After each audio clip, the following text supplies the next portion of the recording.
Non stop decay എന്ന് പറഞ്ഞു കഴിഞ്ഞാൽ അവിടെ സ്റ്റോപ്പ് ഇല്ല. സോ കണ്ടിന്യൂസ്ലി സിന്തസിസ് നടന്നുകൊണ്ടേയിരിക്കും. ഇവിടെ എന്താണ് നോ ഗോ ഡീകെ എന്ന് പറയുന്നത്? ഇടയ്ക്ക് ഈ ഒരു റൈബോസോംസിൽ എന്ത് കാണും? കുറച്ചധികം മിസ്റ്റേക്കുകൾ കാണും. അപ്പൊ അവിടെ എന്ത് പറ്റും? സ്റ്റക്കായി പോവാനായിട്ടുള്ള ചാൻസ് ഉണ്ട്. ഷൂട്ട് ടിപ്പില് മെച്ചുവർ ആവാതെ ഫ്ലവർ ഇപ്പൊ ഉണ്ടായിക്കൊണ്ടിരിക്കുകയാണെന്നല്ലേ പറഞ്ഞത്? ഒരു പ്ലാന്റ്, ആ പ്ലാന്റിന്റെ ഷൂട്ട് ടിപ്പില് പ്രിമച്ചുവർ ആയിട്ട് ഫ്ലവർ ഉണ്ടായിക്കൊണ്ടിരിക്കുക. എന്തുകൊണ്ട്? TFL1 ഇല്ലാത്തത് കൊണ്ട്. സോ അതിന്റെ ഫംഗ്ഷൻ എന്തായിരിക്കും? ഫ്ലോറൽ റെപ്രസർ അല്ലേ? ഫ്ലവർ ഉണ്ടാവാതിരിക്കുക, ഡിലേ ചെയ്യുകയാണ് ചെയ്യുന്നത് അല്ലെ? പെട്ടെന്ന് ഉണ്ടാവാതെ ഇരിക്കുകയാണ് ചെയ്യേണ്ടത്.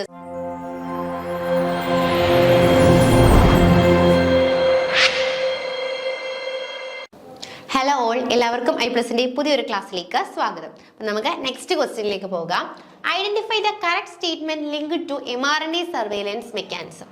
അപ്പം mRNA സർവൈലൻസ് മെക്കാനിസവുമായിട്ട് ബന്ധപ്പെട്ടിട്ടൊരു 4 സ്റ്റേറ്റ്മെന്റുകൾ തന്നിട്ടുണ്ട്. ഇതിൽ കറക്റ്റ് സ്റ്റേറ്റ്മെന്റ് ആണ് മനസ്സിലാക്കേണ്ടത്. അപ്പം ആ സ്റ്റേറ്റ്മെന്റ് മനസ്സിലാക്കുന്നതിന് മുമ്പ് നിങ്ങൾക്ക് non stop decay, no go decay, nonsense mediated decay, UPFI എന്നൊക്കെ പറഞ്ഞിട്ട് കുറച്ച് സ്റ്റേറ്റ്മെന്റ് ഉണ്ട്. അപ്പൊ ഈ ഡീകെകൾ എന്താണ് എന്നൊന്ന് നമുക്ക് നോക്കാം ആദ്യം. നോൺ സ്റ്റോപ്പ് ഡീകെ എന്ന് പറഞ്ഞു കഴിഞ്ഞാൽ മിസ്സിംഗ് സ്റ്റോപ്പ് സൈൻ ആണ്. അപ്പൊ നോൺ സ്റ്റോപ്പ് ഇല്ല. അവിടെ സ്റ്റോപ്പ് ചെയ്യുന്ന സൈൻ എന്ത് ചെയ്തു? മിസ്സിംഗ് ആണ്. നോർമലി ഏതൊരു mRNA എടുത്താലും അതിൽ നമുക്ക് എന്ത് കാണും? ആ mRNAയുടെ എൻഡിലായിട്ട് സ്റ്റോപ്പ് സൈൻ അല്ലെങ്കിൽ സ്റ്റോപ്പ് കോഡോൺസുകൾ കാണാനായിട്ട് സാധിക്കും. ഈ ഒരു സൈൻ മിസ്സിംഗ് ആണ്. എന്ത് പറ്റും? പ്രോട്ടീൻസിന്റെ മേക്കിംഗ് അല്ലെ? പ്രോട്ടീൻസ് എന്ത് ചെയ്യും? ഇങ്ങനെ ആവശ്യത്തിൽ കൂടുതൽ എന്ത് ചെയ്തുകൊണ്ടിരിക്കും? മേക്ക് ചെയ്തുകൊണ്ടേയിരിക്കും. ഇനി നോ ഗോ ഡീകെ എന്ന് പറഞ്ഞാൽ എന്താണ്? ട്രാഫിക് ജാം സെൻസർ പോലെ. ഞാൻ പറയാം, sometimes the mRNA is damaged or has a knot in it. This causes ribosome to get stuck in the middle of the instructions അല്ലെ? അപ്പൊ അതായത് ചില സമയത്ത് എന്ത് പറ്റും? നമ്മുടെ ഈ mRNAയിൽ ചില ഡാമേജുകൾ ഉണ്ടാവും. അപ്പൊ അതായത് ആ ഡാമേജുകൾ ഉണ്ടാവുന്ന സമയത്ത് എന്ത് പറ്റും? റൈബോസോംസ് ആ പ്രോട്ടീൻ സിന്തസിന്റെ പ്രോസസ്സിൽ സ്റ്റക്ക് ആയി പോകും. ഇടയ്ക്ക് ഇങ്ങനെ ഡാമേജുകൾ വരുന്നത് കൊണ്ട് തന്നെ ഒരു പെർട്ടിക്കുലർ സിന്തസൈസ് ചെയ്തുകൊണ്ടിരിക്കുമ്പോൾ അവിടെ വെച്ച് എന്ത് ചെയ്യും? നമ്മൾ ട്രാഫിക് ജാമിൽ അകപ്പെട്ട് വരും. നമ്മളിങ്ങനെ നല്ല സ്മൂത്ത് ആയിട്ട് വണ്ടി ഓടിച്ചുകൊണ്ട് പോയി കഴിയുമ്പോൾ ഒരു പെർട്ടിക്കുലർ സ്ഥലത്ത് എത്തിക്കഴിയുമ്പോൾ ഫുള്ളി ബ്ലോക്ക് ആവും. അതേപോലെയാണ് ചെയ്യുന്നത്. അപ്പം നോൺ സ്റ്റോപ്പ് ഡീകെ എന്ന് പറഞ്ഞു കഴിഞ്ഞാൽ അവിടെ സ്റ്റോപ്പ് ഇല്ല. സോ കണ്ടിന്യൂസ്ലി സിന്തസിസ് നടന്നുകൊണ്ടേയിരിക്കും. ഇവിടെ എന്താണ് നോ ഗോ ഡീകെ എന്ന് പറയുന്നത്? ഇടയ്ക്ക് ഈ ഒരു റൈബോസോംസിൽ എന്ത് കാണും? കുറച്ചധികം മിസ്റ്റേക്കുകൾ കാണും. അപ്പൊ അവിടെ എന്ത് പറ്റും? സ്റ്റക്കായി പോവാനായിട്ടുള്ള ചാൻസ് ഉണ്ട്. ഇനി നോൺസെൻസ് മീഡിയേറ്റഡ് ഡീകെ എന്ന് പറയുമ്പോൾ ദ ഇയർലി സ്റ്റോപ്പ് സെൻസർ ആണ്. നോൺസെൻസ് മീഡിയേറ്റഡ് ഡീകെ എന്ന് പറയുമ്പോൾ എന്താണ്? ഇയർലി സ്റ്റോപ്പ് സെൻസർ ആണ്. അതായത് എന്ത് ചെയ്യുന്നു? സ്റ്റോപ്പ് വരേണ്ടതിന് കുറേ മുമ്പേ ഇനി വരുന്നു. നമുക്ക് ആവശ്യമുള്ള പ്രോട്ടീൻ ഉണ്ടാക്കുന്നതിന് മുമ്പ് തന്നെ എന്ത് ചെയ്യും? ഈ ഒരു സ്റ്റോപ്പ് സിഗ്നൽസ് വരുന്നു. അപ്പൊ അതൊന്ന് മനസ്സിലാക്കുക. അപ്പൊ നമ്മൾ mRNA സർവൈലൻസുമായിട്ട് ബന്ധപ്പെട്ടിട്ട് ഇവിടെ തന്നിട്ടുള്ള മെക്കാനിസംസിൽ കറക്റ്റ് ഏത് എന്നാണ് നമ്മളോട് അല്ലെ? കറക്റ്റ് അല്ലേ ചോദിക്കേണ്ടത്? കറക്റ്റ് സ്റ്റേറ്റ്മെന്റ് ആണ് നമ്മൾ കണ്ടെത്തേണ്ടത്. അപ്പൊ ഈ തന്നിട്ടുള്ളത് നോക്കിയേ. നോൺ സ്റ്റോപ്പ് ഡീകെ എന്ന് പറയുന്നത് പോലെ triggered when mRNA lack stop codon. ഞാനിപ്പോ പറഞ്ഞില്ലേ, mRNAക്ക് സ്റ്റോപ്പ് കോഡോൺ ഇല്ല, സ്റ്റോപ്പ് ചെയ്യുന്നില്ല. അപ്പൊ പ്രോസസ് കണ്ടിന്യൂസ്ലി നടക്കും. നോ ഗോ ഡീകെ എന്ന് പറഞ്ഞാൽ എന്താണ്? റൈബോസോംസ് ഇലോങ്ങേഷന്റെ സമയത്ത് സ്റ്റക്ക് ആയി പോകും അല്ലെ? ചില മിസ്റ്റേക്കുകൾ സംഭവിച്ച് സ്റ്റക്ക് ആയി പോകുന്നത്. ഇനി നോൺസെൻസ് മീഡിയേറ്റഡ് ഡീകെ എന്ന് പറയുമ്പോൾ എന്താണ്? Primarily target mRNA containing premature termination codon അല്ലെ? അതായത് നേരത്തെ മെച്ചുവർ ആവുന്നതിന് മുമ്പ് തന്നെ ടെർമിനേറ്റ് ചെയ്യുന്ന കോഡോൺസുകൾ ഉണ്ടാവുന്നു. ഇനി UPFI is an RNA helicase that along with UPF2 and F3 inhibit the decay of a PTC containing mRNAs. So ഈ 4 സ്റ്റേറ്റ്മെന്റുകളും എന്താണ്? കറക്റ്റ് ആണ് എന്ന് നമുക്ക് പറയാം. So 1 2 3 4 right answer. 17 നോക്കാം. The young patient present with recurrent bacterial infection laboratory tests show B cells absence in circulation but with normal T cell count. ഒരു patient ഒരു bacterial infection ഉണ്ടായി. അപ്പൊ അയാളുടെ ബ്ലഡ് ടെസ്റ്റ് എടുത്ത സമയത്ത് അയാളിൽ എന്തില്ല? ബി സെൽസ് ആബ്സെൻസ് ആണ്, എന്നാൽ ടി സെൽസിന്റെ കൗണ്ട് നോർമൽ ആണ്. ഏത് ഇമ്യൂണോ ഡെഫിഷ്യൻസി ആണ് ഇതെന്നാണ് ചോദിച്ചിട്ടുള്ളത്. അപ്പൊ നമുക്ക് നോക്കാം. ആബ്സെൻസ് ഓഫ് ബി സെൽസ് എന്ന് പറയുന്ന ഒരു ഡിസീസിന്റെ ഹാൾമാർക്ക് ക്യാരക്ടർ ആണ്. അതായത് ഇൻ ബ്രൂട്ടൺസ് ഡിസീസ് ബി സെൽ, ആ ഒരു പേര് നോക്കിയേ, ബ്രൂട്ടൺ ബി, പേര് നോക്കിയേ, ബ്രൂട്ടൺ ബി. ബ്രൂട്ടണ് ബി ഇല്ല, ബി സെൽസ് എന്താണ്? ആബ്സെന്റ് ആണ്. സോ ബ്രൂട്ടൺസ് ഡിസീസില് ബി സെൽസ് ആബ്സെന്റ് ആണ്. സോ എന്ത് ചെയ്യുന്നു, ബി സെൽസ് അവിടെ മെച്യൂർ ആവുന്നില്ല. അത് കാരണം ആന്റിബോഡീസ് ഉണ്ടാവുന്നില്ല. സോ ആർക്ക് വേണമെങ്കിലും ഈസി ആയിട്ട് വന്നിട്ട് എന്ത് ചെയ്യാം, അറ്റാക്ക് ചെയ്യാനായിട്ട് പറ്റും. സോ SCID എന്ന് പറയുന്നത് സിവിയർ കമ്പൈൻഡ് ഇമ്മ്യൂണോ ഡെഫിഷ്യൻസി ആണ്. അവിടെ ടിയും ബിയും എന്താണ്, രണ്ടും മിസ്സിംഗ് അല്ലെങ്കിൽ ഡിസ്ഫങ്ഷണൽ ആയിരിക്കും. ഇനി ക്രോണിക് ഗ്രാനുലോമേറ്റസ് ഡിസീസ് എന്ന് പറയുന്നത് പ്രോബ്ലം ഓഫ് വൈറ്റ് ബ്ലഡ് സെൽസുമായിട്ട് അസോസിയേറ്റ് ചെയ്തതാണ്. ടിയും ബിയും അല്ല, വൈറ്റ് ബ്ലഡ് സെൽസ് ആണ്. ഇനി അതുപോലെ ഡൈജോഡ് സിൻഡ്രോം എന്ന് പറയുന്നത് ടി സെൽ ഡെഫിഷ്യൻസി ആണ്.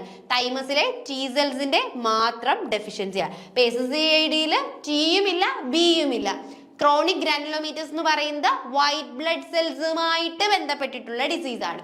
ബ്രുട്ടൻസ് ഡിസീസിലാണ് ബി സെൽസ് ആബ്സെന്റ് ആവുന്നത്, ആന്റിബോഡീസുകൾ പ്രൊഡ്യൂസ് ചെയ്യില്ല. സോ ബാക്ടീരിയയൊക്കെ ഈസിലി വന്നിട്ട് ഇൻഫെക്ട് ചെയ്യാം. ഡിയോജോഡ് സിൻഡ്രോം എന്ന് പറയുമ്പോൾ അവിടെ എന്താണ്, ടി സെൽസ് ആണ് എന്താണ് ഇല്ലാത്തത്, ബി സെൽസിന് കുഴപ്പമില്ല. സോ 18th ക്വസ്റ്റ്യൻ നോക്കാം. Co-stimulatory signals are crucial. Second signals which followed molecule provide co-stimulatory signals during T cell activation. So, okay, co-stimulatory signals എന്ന് പറയുന്നത് സെക്കൻഡ് സിഗ്നൽസ് അല്ലെ, ക്രൂഷ്യൽ സെക്കൻഡ് സിഗ്നൽസ് ആണ് which follows molecule provide co-stimulatory signals during T cell activation. അപ്പോൾ ഈ T cell activationന്റെ സമയത്ത് നമുക്ക് എന്ത് വേണം, it need two signals. It needed to key to turn a lock അല്ലെ, ഒരു കീ തുറക്കണമെങ്കിൽ ഒരു ലോക്ക് തുറക്കണമെങ്കിൽ രണ്ട് കീ വേണമെന്ന് വെച്ചോ. അതേപോലെ തന്നെയാണ് എന്ത്, ഇവിടെ രണ്ട് സിഗ്നൽസ് ആവശ്യമാണ്. ആദ്യം എന്ന് പറയുന്നത് സെൽ എന്ത് ചെയ്യണം, ടി സെൽ ഏതാണോ ജേം അതിനെ റെക്കഗ്നൈസ് ചെയ്യണം. ദെൻ എന്താണ്, co-stimulation ആണ് ഉള്ളത്. So this provided by CD28 binding to B7.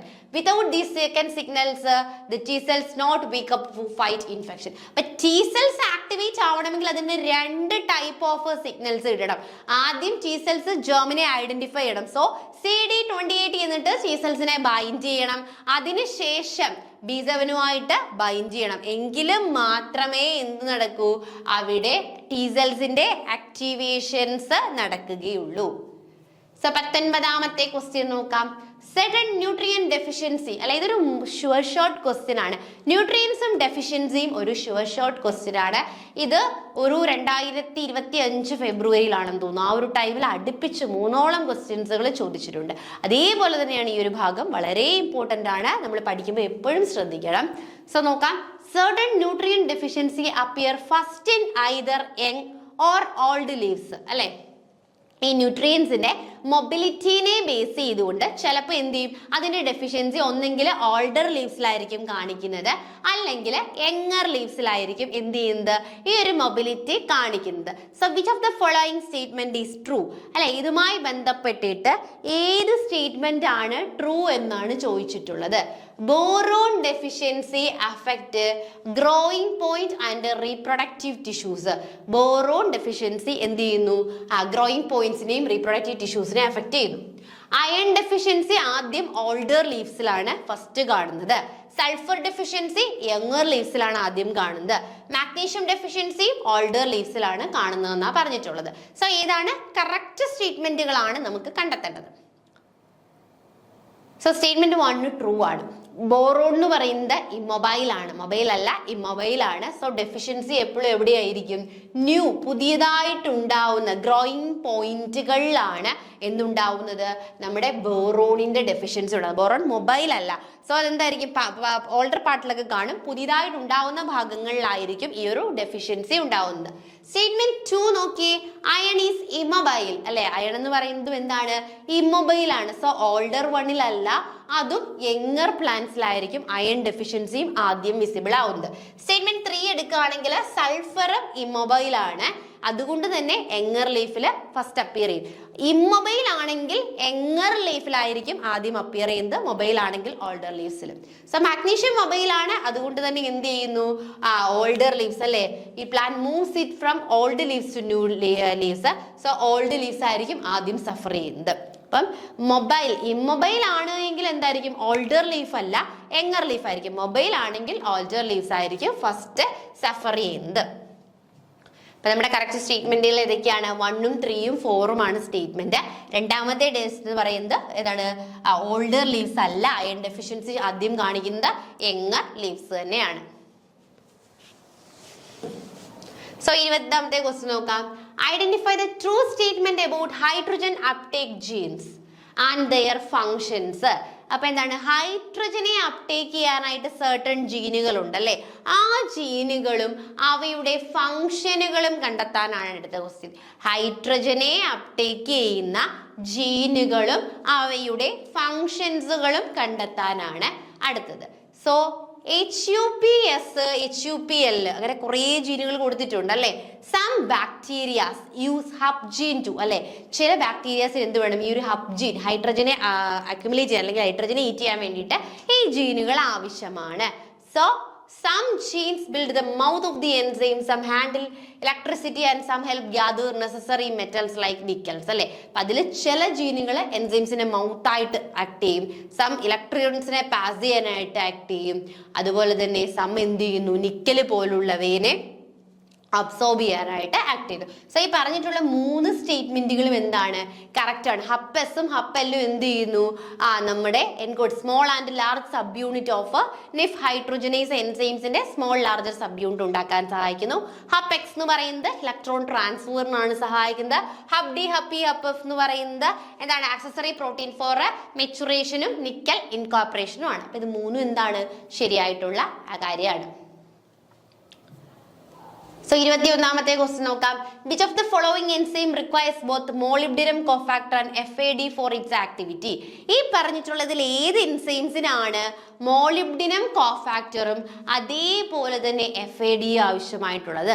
Molybdenum കോഫാക്ടറും FADയും ഏത് എൻസൈംസിനാണ് ആവശ്യമായിട്ട് ഉള്ളത് എന്നാണ് ക്വസ്റ്റ്യൻ.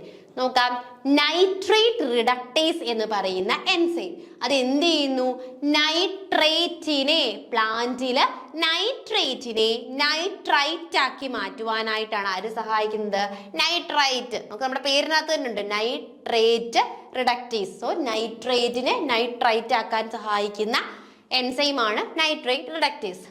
ഇതിന് 3 ഫാക്ടേഴ്സ് ഉണ്ട്. ഫ്ലാവിൻ അഡിനിൻ ഡൈന്യൂക്ലിയോടൈഡ് അഥവാ FAD അതെന്ത് ചെയ്യുന്നു? Start processing by receiving electrons അല്ലെ. ആദ്യം NADH നിന്നും ഇലക്ട്രോൺസ് FADക്ക് കിട്ടും. ഈ ഇലക്ട്രോൺസ് തന്നെ എന്ത് ചെയ്യുന്നു? ഒരു ഹീം ഗ്രൂപ്പിലൂടെ മൂവ് ചെയ്തിട്ട് ഫൈനലി മോളിബ്ഡിനം കോഫാക്ടറിലേക്ക് എത്തുകയാണ് ചെയ്യുന്നത്. എന്നിട്ടാണ് ഇത് പെർഫോം ചെയ്യുന്നത്. അപ്പൊ ആക്ച്വലി 3 ഫാക്ടറിലാണ് അല്ലെ, ഹീം, FAD, മോളിബ്ഡിനം കോഫാക്ടർ. ഇത്രേന്റെയും പ്രസൻസിൽ വർക്ക് ചെയ്യുന്ന ആളാണ് ആരെന്ന് പറയുന്നത്? നൈട്രേറ്റ് റിഡക്ടേസ് എന്ന് പറയുന്നത്. Identify the regulatory protein involved in sucrose transport and plasmodesmata control during phloem loading and unloading. അപ്പൊ ഇതിനകത്ത് റെഗുലേറ്ററി പ്രോട്ടീനെ കണ്ടെത്തണം. എന്തൊക്കെയാണ്? സൂക്രോസ് ട്രാൻസ്പോർട്ട് ചെയ്യാൻ സഹായിക്കുന്ന പ്രോട്ടീൻ, അതേപോലെ തന്നെ പ്ലാസ്മോഡെസ്മേറ്റ കൺട്രോൾ, പ്ലാസ്മോഡെസ്മേറ്റയുടെ കൺട്രോൾ, ലോഡിങ്ങിന്റെ ഫ്ലോയം ലോഡിങ് അൺലോഡിങ്ങിന്റെ സമയത്ത് പ്ലാസ്മോഡെസ്മേറ്റയുടെ കൺട്രോളിനും അതേപോലെ തന്നെ എന്താണ് സൂക്രോസിന്റെ ട്രാൻസ്പോർട്ടിനും സഹായിക്കുന്നതിനെയാണ് നമ്മൾ കണ്ടെത്തേണ്ടത്. നോക്കാം.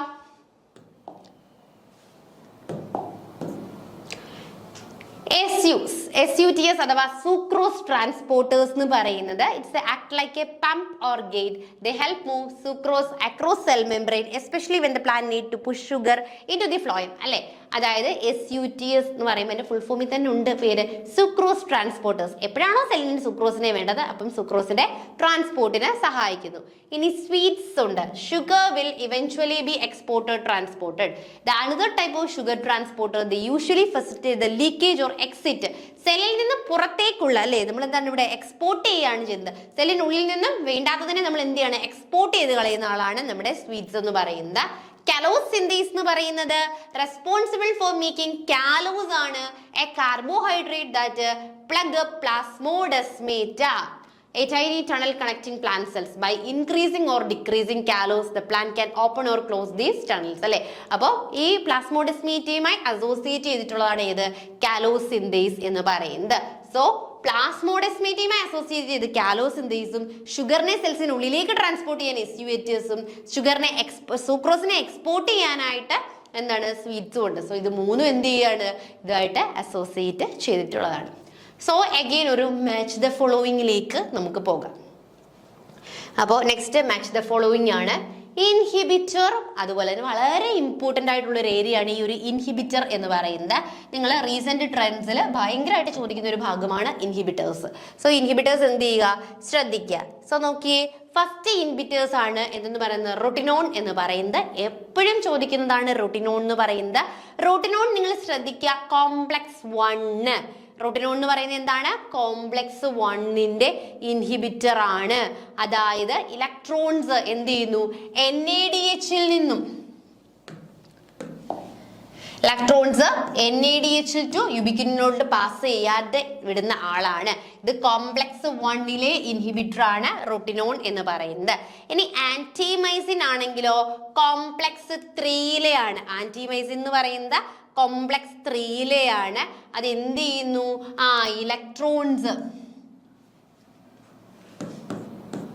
ഇലക്ട്രോൺസ് സൈറ്റോക്രോം ബിയിൽ നിന്നും സൈറ്റോക്രോം C1ലേക്ക് എൻട്രി ചെയ്യുന്നത് പ്രിവെന്റ് ചെയ്യുന്ന ആളാണ് ആന്റിമൈസിൻ. സോ ആന്റിമൈസിൻ 3 ആണ്. 3 എന്ന് പറയുമ്പോൾ കോംപ്ലക്സ് ഏതാണ്, സൈറ്റോക്രോം ബിയിൽ നിന്നും സൈറ്റോക്രോം Cയിലേക്ക് എത്തുന്നത് തടയുന്നു. റോട്ടിനോൺ ആണെങ്കിൽ കോംപ്ലക്സ് 1ലെ ആണ്. അവിടെ ഇലക്ട്രോൺ ഫ്രം NADH ടു യുബിക്വിനോൺ ആണ് കറക്റ്റ് ആയിട്ടുള്ളത്. ഇനി സോഡിയം അസൈഡ് ഉണ്ട്. സോഡിയം അസൈഡ് എന്ന് പറയുമ്പോൾ എന്താ ചെയ്യുന്നത്, അത് കോംപ്ലക്സ് 4 ആണ് കേട്ടോ. സോഡിയം അസൈഡ് എന്ന് പറയുന്നത് കോംപ്ലക്സ് 4ന്റെ ഇൻഹിബിറ്റേഴ്സ് ആണ്. Preventing the flow of electrons from cytochrome A to the final electron acceptors അല്ലേ. അതായത് സൈറ്റോക്രോം A3യിൽ നിന്നും ഫൈനൽ ഇലക്ട്രോൺ അക്സെപ്റ്റേഴ്സിലേക്കുള്ള ഇലക്ട്രോൺസിന്റെ ഫ്ലോയെയാണ് അവിടെ എന്ത് ചെയ്യുന്നത്, തടയുന്നത്. സോ ഒന്ന് ശ്രദ്ധിച്ചേ, റോട്ടിനോൺ എന്ന് പറയുന്നത് കോംപ്ലക്സ് 1ലെ ആണ്. ആന്റിമൈസിൻ എന്ന് പറയുന്നത് കോംപ്ലക്സ് 3ലെ ആണ്. സോഡിയം അസൈഡ് എന്ന് പറയുന്നത് കോംപ്ലക്സ് 4 ലാസ്റ്റ് ആണ്. ക്ലിയർ ആയോ? അപ്പൊ ഇതാണ് മാച്ച് ദ ഫോളോയിങ്. അപ്പൊ ഈ ഒരു ഇൻഹിബിറ്റേഴ്സ് ഏരിയ ഇനിയും വരാൻ ചാൻസ് ഉള്ളതാണ്. കൃത്യമായിട്ട് ഇത് പഠിച്ചോളുക.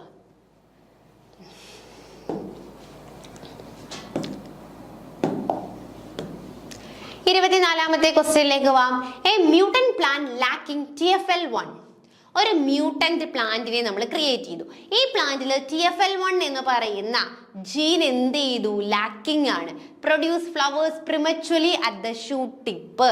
ഈ ജീനിന്റെ പ്രത്യേകത എന്താ, ഫ്ലവേഴ്സ് ഇൻഡ്യൂസ് ചെയ്യുന്നു അല്ലെ, prematurely at the shoot tip. Produce flowers എന്ത് ചെയ്യുന്നു, അതായത് a mutant plant lacking TFL1 produces flowers prematurely at the shoot tip.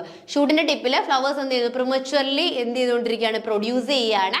അതിൽ TF1 ഇല്ലാത്തത് മൂലം. സോ അതിന്റെ ഫംഗ്ഷൻ എന്താണെന്നാണ് ചോദിച്ചിരിക്കുന്നത്.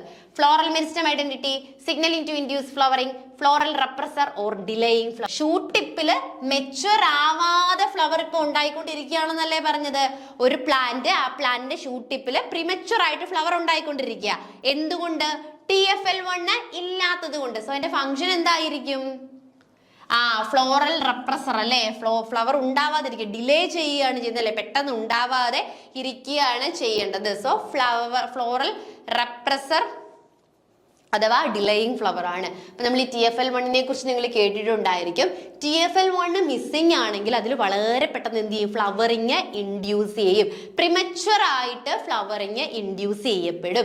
അതുകൊണ്ട് തന്നെ ഈ TFL1 പോയി കഴിഞ്ഞാൽ എന്ത് പറ്റും, പെട്ടെന്ന് തന്നെ ഫ്ലവേഴ്സ് ഉണ്ടാവും. TFL1 ഉണ്ട് എങ്കിൽ എന്ത് പറ്റും, അതിന്റെ നോർമൽ ജോബ് ആയിട്ടുള്ള ഫ്ലവറിങ് ഡിലേ ചെയ്യുകയായിരിക്കും അത് ചെയ്യുന്നത്. അപ്പൊ നമ്മുടെ ക്വസ്റ്റ്യൻ ക്ലിയർ ആയോ? ക്വസ്റ്റ്യനിൽ പറഞ്ഞിരിക്കുന്ന മ്യൂട്ടന്റ് ആയിട്ടുള്ള ഒരു പ്ലാന്റിൽ TFL1 എന്ന് പറയുന്ന ജീൻ ആബ്സെന്റ് ആണ്. അങ്ങനെ ആബ്സെന്റ് ആയത് മൂലം അതിൽ എന്ത് ചെയ്യുന്നു, പ്രിമച്വർ ആയിട്ട് ഫ്ലവറിംഗ് ഉണ്ടാവാനായിട്ട് തുടങ്ങി. സോ TFL1ന്റെ ഫംഗ്ഷൻ എന്തായിരിക്കും, TFL1 ഇല്ലാത്തതുകൊണ്ട് പ്രിമച്വർ ആയിട്ട് ഫ്ലവറിംഗ് ഉണ്ടാവുകയാണെങ്കിൽ അതിന്റെ ഫംഗ്ഷൻ എന്താ, അത് ഫ്ലവറിംഗ് ഡിലേ ചെയ്യുന്ന ആളായിരുന്നു. അതില്ലാത്തതുകൊണ്ടാണ് എന്ത് ചെയ്തത്, പ്രിമച്വർ ആയിട്ട് ഫ്ലവറിംഗ് ഉണ്ടായത്. 25 നോക്കാം. Cryptochromes are blue light sensing flavoproteins found in plants and animals that function as അല്ലെ. അല്ലെ നമ്മൾ ചോദിച്ചിരിക്കുന്നത് എന്താണ്? ക്രിപ്റ്റോക്രോംസിനെ കുറിച്ചാണ്. ക്രിപ്റ്റോക്രോംസ് എന്ന് പറയുന്നത് എന്താണ്? ബ്ലൂ ലൈറ്റിനെ ഫീൽ ചെയ്യാൻ പറ്റുന്ന പ്രോട്ടീനുകളാണ് ക്രിപ്റ്റോക്രോംസുകൾ എന്ന് പറയുന്നത്. അവ എന്തൊക്കെയായിട്ട് ആക്ട് ചെയ്യുന്നുണ്ട്? മാഗ്നെറ്റോ റിസപ്റ്റേഴ്സ് ആയിട്ട് ആക്ട് ചെയ്യുന്നുണ്ട് അല്ലെ, മാഗ്നെറ്റോ റിസപ്റ്റേഴ്സ് ആയിട്ട് ആക്ട് ചെയ്യുന്നുണ്ട്. അതുപോലെ തന്നെ നമ്മുടെ ബോഡിയുടെ ആ ഒരു ബോഡി സൈക്കിളിൽ റെഗുലേറ്റ് ചെയ്യുന്നുണ്ട്, പ്ലാന്റ്സിന്റെ ഡെവലപ്മെന്റിനും സഹായിക്കുന്നുണ്ട്. സോ കറക്റ്റ് ആയിട്ടുള്ള ആൻസർ ആണ് ഇതെന്ന് പറയുന്നത് 1, 2, 3 എന്ന് പറയുന്നതാണ് കറക്റ്റ് ആയിട്ടുള്ള ആൻസർ. ഇനി 26ാമത്തെ ക്വസ്റ്റ്യൻ നോക്കാം. In plants such as cannabis, dash hormone induce maleness while dash stimulate femininity. ഹോർമോൺസിൽ മെയിൽനെസ് ഇൻഡ്യൂസ് ചെയ്യുന്ന ഹോർമോൺസും ഉണ്ട്, ഫെമിനിറ്റി ഇൻഡ്യൂസ് ചെയ്യുന്ന ഹോർമോൺസും ഉണ്ട് അല്ലെ. അപ്പൊ അതിനെ പറ്റിയുള്ളൊരു ക്വസ്റ്റ്യൻ ആണ് ഇവിടെ കൊടുത്തിട്ടുള്ളത്. അപ്പൊ കനാബിസ് പോലെയുള്ള ഒരു പ്ലാന്റ് എടുക്കുകയാണെങ്കിൽ ജിബർലിൻ എന്ത് ചെയ്യുന്നു? ജിബർലിൻ, ജിബറി, ഗബ്രി എന്നൊക്കെ ഓർത്ത പോലെ. നിങ്ങൾ ഓർക്കുക, ജിബറി അല്ലെങ്കിൽ ഗബ്രി എന്നൊക്കെ പറയുന്ന ഒരു മെയിൽ നെയിം അല്ലേ ജിബർലിൻ, ഗബ്രി, ഓർത്തിരുന്നു. സോ അതൊരു മെയിൽ ഹോർമോൺ ആണ്. മെയിൽ ക്യാരക്ടേഴ്സ് ആയിരിക്കും അല്ലെങ്കിൽ മെയിൽ ഫ്ലവേഴ്സ് ആയിരിക്കും ഇൻഡ്യൂസ് ചെയ്യുന്നത്. അപ്പൊ ജിബർലിൻ നല്ല രീതിയിൽ നമ്മൾ അപ്ലൈ ചെയ്യുകയാണെങ്കിൽ പ്ലാന്റിൽ എന്ത് ചെയ്യും? മെയിൽ ഫ്ലവേഴ്സ് കൂടുതൽ ഫിമെയിൽ ഫ്ലവേഴ്സിനേക്കാൾ കൂടുതൽ ഉണ്ടാവും. ഇനി എത്തിലീൻ എന്ന് പറയുമ്പോൾ വളരെ അടക്കൊതുക്കുള്ളൊരു പെൺകുട്ടി അല്ലെ, എത്തിലീൻ എന്നുള്ളൊരു പേര് ഓർത്തോ. സോ എത്തിലീൻ എപ്പോഴും എന്തായിരിക്കും? ഫെമിനിറ്റി, ഫിമെയിൽനെസ്സിനെയാണ് ഇൻഡ്യൂസ് ചെയ്യുന്നത്. മെയിനായിട്ട് പറഞ്ഞു കഴിഞ്ഞാൽ നമുക്ക് ഫിമെയിൽ ഫ്ലവേഴ്സ് എന്ത് ചെയ്യാം? കൊമേഴ്ഷ്യലി ഫിമെയിൽ ഫ്ലവേഴ്സ് ഒരുപാട് ഇൻഡ്യൂസ് ചെയ്യണമെങ്കിൽ എത്തിലീൻ ട്രീറ്റ് ചെയ്താൽ മതിയാവും. അപ്പൊ ക്വസ്റ്റ്യൻ കിട്ടിയല്ലോ, കനാബിസ് പോലെയുള്ള പ്ലാന്റിൽ ജിബർലിൻ ആണ് മെയിൽനെസ്സും അതേപോലെ എത്തിലീൻ ആണ് എന്ത് ചെയ്യുന്നത്? ഫിമെയിൽനെസ്സും, ഫിമെയിൽ പ്ലാന്റ്സുകളെ പ്രൊഡ്യൂസ് ചെയ്യുവാനായിട്ട് സഹായിക്കുന്നത്. സോ 27th one, 27ാമത്തെ ക്വസ്റ്റ്യനിലേക്ക് പോകാം. A haplophyte mutant shows impaired vacuolar sodium sequestration and accumulate toxic Na+ in cytoplasm. The gene most likely to defect in this case. അപ്പോൾ ഒരു ഹാലോഫൈറ്റ് ഉണ്ടല്ലേ, ഒരു ഹാലോഫൈറ്റ്, നമ്മുടെ സോൾട്ട് വളരുന്ന പ്ലാന്റുകൾ, ഹാലോഫൈറ്റ്. അപ്പൊ അതിന്റെ ഇമ്പയർഡ് ആയിട്ടുള്ള അല്ലെ വാക്യുലാർ സോഡിയം കാണുന്നു. അതേപോലെ തന്നെ സൈറ്റോപ്ലാസത്തിൽ സോഡിയത്തിന്റെ അക്യുമുലേഷനും കാണപ്പെടുന്നു. ഒരു അബ്നോർമൽ കേസാണ് കാണുന്നത്. സോ അതിൽ ഏതോ ഒരു ജീൻ മിസ്സിംഗ് ആണ് അല്ലെങ്കിൽ ഡിഫക്റ്റീവ് ആണെന്ന് മനസ്സിലായി. അപ്പം ഹാലോഫൈറ്റ്സിൽ ഇങ്ങനെ ഒരു സൈറ്റോപ്ലാസത്തിൽ സോഡിയം അക്യുമുലേറ്റ് ചെയ്യാനായിട്ട് കാരണമാകുന്ന ഡിഫക്റ്റീവ് ജീൻ ഏതെന്നാണ് ചോദിച്ചിരിക്കുന്നത്. SOS1, NHX1, KHKT1, CLC. Plant cannot move toxic sodium from the cytoplasm into the vacuole, the cell storage tank, the solution. അല്ലേ, സോറി, ഓക്കെ. പ്ലാന്റിന് ഇവിടെ എന്ത് ചെയ്യാൻ പറ്റുന്നില്ല? ടോക്സിക് സോഡിയത്തിനെ സൈറ്റോപ്ലാസത്തിൽ നിന്നും വാക്യൂളിലേക്ക് കൊണ്ടുപോകാൻ പറ്റുന്നില്ല. സൈറ്റോപ്ലാസത്തിനുള്ളില് സോഡിയം എന്ത് ചെയ്തുകൊണ്ടിരിക്കുകയാണ്? അക്യുമുലേറ്റ് ചെയ്തിരിക്കുകയാണ്. Sodium accumulate in cytoplasm. Sodium എന്ത് ചെയ്യുന്നു? സൈറ്റോപ്ലാസത്തില് അക്യുമുലേറ്റ് ചെയ്യുന്നു. അങ്ങനെ സോഡിയം സൈറ്റോപ്ലാസത്തിൽ അക്യുമുലേറ്റ് ചെയ്യുകയാണെങ്കിൽ അതിന്റെ കാരണം എന്ന് പറയുന്നത് NHX1 എന്ന് പറയുന്ന ജീനിന്റെ ആബ്സെൻസ് ആണ്. കാരണം എന്താണ്? ഇതാണ് സ്പെസിഫിക് ട്രാൻസ്പോർട്ടർ എന്നറിയപ്പെടുന്നത്. നമ്മുടെ സോഡിയത്തിന് എന്ത് ചെയ്യുന്നു? Pumps Na+ inside in exchange of H+ ions protecting the rest of the cells അല്ലെ. അപ്പൊ ഈ ഒരു ട്രാൻസ്പോർട്ട് Na+ന്റെ ട്രാൻസ്പോർട്ടിന് സഹായിക്കുന്ന ജീൻ എന്ന് പറയുന്നത് NHX1 എന്ന് പറയുന്ന ജീൻ. അപ്പൊ ഈ ഒരു ജീൻ ഇല്ലെങ്കിൽ എന്തായിരിക്കും ഇവിടെ സംഭവിക്കുന്നത്? പ്ലാന്റ്സില് ഹാലോഫൈറ്റ് പ്ലാന്റുകളിൽ ടോക്സിക് ആയിട്ടുള്ള സോഡിയം അല്ലെ, ഹാലോഫൈറ്റ് പ്ലാന്റുകൾ എടുക്കുകയാണെങ്കിൽ അതിൽ ടോക്സിക് സോഡിയംസ് സൈറ്റോപ്ലാസത്തിനുള്ള അടിഞ്ഞുകൂടുകയും ഈ സൈറ്റോപ്ലാസത്തിൽ നിന്നും വാക്യൂളിലേക്ക് എന്ത് ചെയ്യാനായിട്ട് പറ്റില്ല? അതിനെ ട്രാൻസ്പോർട്ട് ചെയ്യുവാനായിട്ട് പറ്റുകയില്ല. അപ്പൊ അവിടെ ഏത് ജീനാണ് ഡാമേജ് അല്ലെങ്കിൽ മിസ്സിംഗ് ആയിട്ടുള്ളത്? NHX1 എന്ന് പറയുന്ന ജീനാണ് അവിടെ എന്ത് ചെയ്തിട്ടുള്ളത്? ഡാമേജ്ഡ് ആയിട്ട് ഉള്ളത്. അപ്പൊ നമ്മുടെ ക്വസ്റ്റ്യൻ പറഞ്ഞിരിക്കുന്നത് എന്തായിരുന്നു? ഹാലോഫൈറ്റ് ആയിട്ടുള്ളൊരു പ്ലാന്റ്, അതിൽ എന്ത് ചെയ്യുന്നു? സൈറ്റോപ്ലാസത്തിൽ Na+ എന്ത് ചെയ്തുകൊണ്ടിരിക്കുകയാണ്? അക്യുമുലേറ്റ് ചെയ്തുകൊണ്ടിരിക്കുകയാണ്. അപ്പൊ അതിൽ ഏത് ജീനാണ് മെയിൻ ആയിട്ട് എന്ത് ചെയ്തിരിക്കുന്നത്? ഡിഫക്റ്റീവ് ആയിരിക്കുന്നത് എന്നാണ് ചോദിച്ചിരിക്കുന്നത്. NHX1 എന്ന് പറയുന്ന ജീനാണ് ഡിഫക്റ്റീവ് ആയിട്ടുള്ളത്. എന്തുകൊണ്ടാണെന്ന് ചോദിച്ചു കഴിഞ്ഞാൽ ഈ NHX1 ജീനാണ് എന്തായിട്ട് ആക്ട് ചെയ്യുന്നത്? ട്രാൻസ്പോർട്ടർ ആയിട്ട് ആക്ട് ചെയ്യുന്നത് അല്ലെ. സോഡിയം എന്ത് ചെയ്യുന്നു? കൂടുതൽ അക്യുമുലേറ്റ് ചെയ്യാതെ വാക്യൂൾസിലേക്ക് ട്രാൻസ്പോർട്ട് ചെയ്യാനായിട്ട് സഹായിക്കും. അക്യുമുലേറ്റർ ആയിട്ട് ആക്ട് ചെയ്യുന്നത് ആരാണ്? NHX1 ആണ്.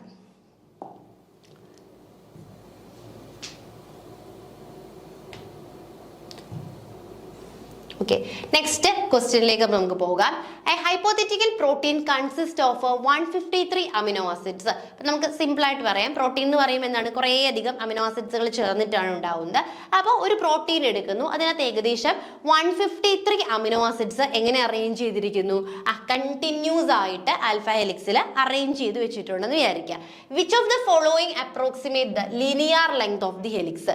അപ്പം ആ ഇതിന്റെ ലിനിയർ ലെങ്ത് ആണ് നമുക്ക് എന്ത് ചെയ്യേണ്ടത്, കണ്ടുപിടിക്കേണ്ടത്. അപ്പൊ നമുക്ക് എന്താണ് ഇവിടെ തന്നിട്ടുള്ള ആകെ ഒരു ഇൻഫർമേഷൻ എന്ന് പറയുന്നത് 153 എന്ന് പറയുന്ന ഒരു നമ്പർ മാത്രമാണ് നമുക്ക് ഈ ക്വസ്റ്റ്യനിലുള്ളത്. അതായത് എത്ര അമിനോ ആസിഡ്സുകൾ ഉണ്ട് എന്നുള്ളൊരു ക്വസ്റ്റ്യൻ ആണ് ഇവിടെ തന്നിട്ടുള്ളത്. അപ്പൊ ഇതിനൊരു ഇക്വേഷൻ ഉണ്ട്.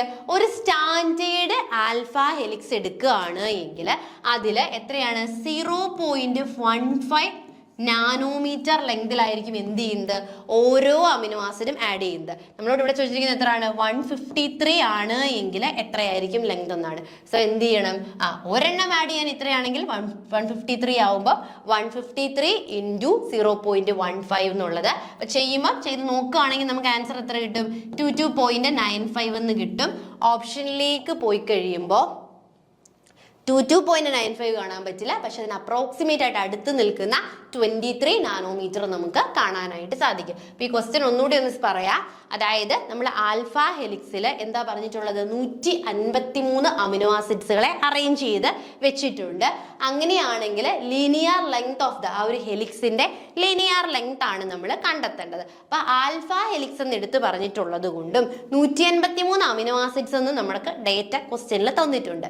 അപ്പൊ നമ്മൾ എന്താണ്, ഓൾറെഡി നമുക്ക് അറിയാവുന്ന അല്ലെങ്കിൽ കണ്ടെത്തിയിട്ടുള്ള ഒരു കാര്യം എന്തുണ്ട്, സ്റ്റാൻഡേർഡ് ആൽഫ ഹെലിക്സ് ആണ് എന്നുണ്ടെങ്കിൽ അതിൽ 0.15 നാനോമീറ്റർ ലെങ്തിലായിരിക്കും എന്ത് ആഡ് ചെയ്ത് കൊടുക്കുന്നത്, അമിനോ ആസിഡ് ആഡ് ചെയ്ത് കൊടുക്കുന്നത്. അങ്ങനെയാണെങ്കിൽ 153 അമിനോ ആസിഡ്സ് ആഡ് ചെയ്ത് കൊടുക്കുക എങ്ങനെയാണെന്ന് ചോദിച്ചു കഴിഞ്ഞാൽ അതാണ്, ഒരെണ്ണം ആഡ് ചെയ്ത് കൊടുക്കാൻ 0.15 ആണെങ്കിൽ 153 ആഡ് ചെയ്യാനാണെങ്കിൽ മൾട്ടിപ്ലൈ ചെയ്യണം. സോ 153 × 0.15 ആണ് കറക്റ്റ് ആയിട്ടുള്ള ആൻസർ എന്ന് പറയുന്നത്. 22.95 എന്ന് വരും. നമ്മുടെ ഓപ്ഷനിലേക്ക് പോയി നോക്കുക. അപ്പൊ ഇതിനടുത്ത് ചിലപ്പോൾ ആക്യുറേറ്റ് ആൻസേഴ്സ് ഈ ഒരു ബയോളജിയിലെ മാത്സിന് ഒന്നും എന്തായിരിക്കില്ല, ആക്യുറേറ്റ് ആയിട്ടുള്ള ആൻസേഴ്സുകൾ ഒന്നും ചിലപ്പോൾ ഓപ്ഷനിൽ കാണില്ല. അപ്പൊ അതിനായിട്ട് ഏറ്റവും അപ്രോക്സിമേറ്റ് ആയിട്ട് നിൽക്കുന്ന വാല്യൂവിനെ കൺസിഡർ ചെയ്യുകയാണ് ചെയ്യേണ്ടത്.